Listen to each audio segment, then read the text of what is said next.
à chaque fois qu'on tombe sur des tests débiles comme ça, il y a toujours un psychothérapeute, un psychologue, quelqu'un qui est derrière, qui est du monde psy. Qu'est-ce qu'ils foutent les psys à faire tous les magazines? Parce que j'ai l'impression que... Est-ce que ce genre de test, il faut absolument être psy pour pouvoir faire un test de quel est ton Noël de rêve?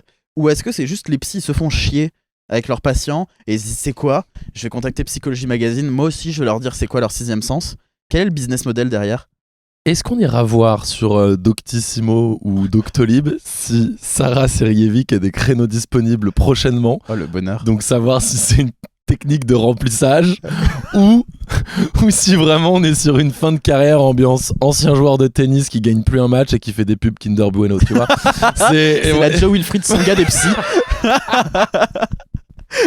C'est peut-être ça. Est-ce que c'est qu'elle a les mêmes enjeux que nous humoristes, c'est qu'il faut qu'elle remplisse sa salle?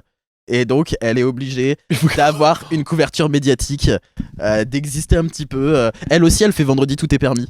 Et surtout, est-ce que dans la salle d'attente de cette psychologue, il y a Psychologie Magazine ouvert en deux à la page de son test pour montrer que vous êtes au bon endroit? Tu sais, c'est comme les personnes qui sont passées une fois dans le journal et qui ont gardé la page et qui l'ont encadré chez eux et qui l'ont mis quelque part et tu sais qui font oh ça quoi? Oh bah c'est quand j'ai été champion régional de pétanque. Oh là là, on était passé dans Midi Libre. Regarde, on avait fait la une. Pas sûr que sur un championnat régional de pétanque tu fasses la une de Midi Libre, sauf si vraiment l'actualité est très creuse à ce moment-là. Mais ok. Ou vraiment t'as fait un gros carreau. Ouais. Tu fais un move tellement exceptionnel avec ta boule de pétanque que les journalistes disent ah non, les gens doivent savoir. Bernard, 63 ans, mené 13-2 au premier set. Le Léon marchand de la le pétanque. game en 2 boules.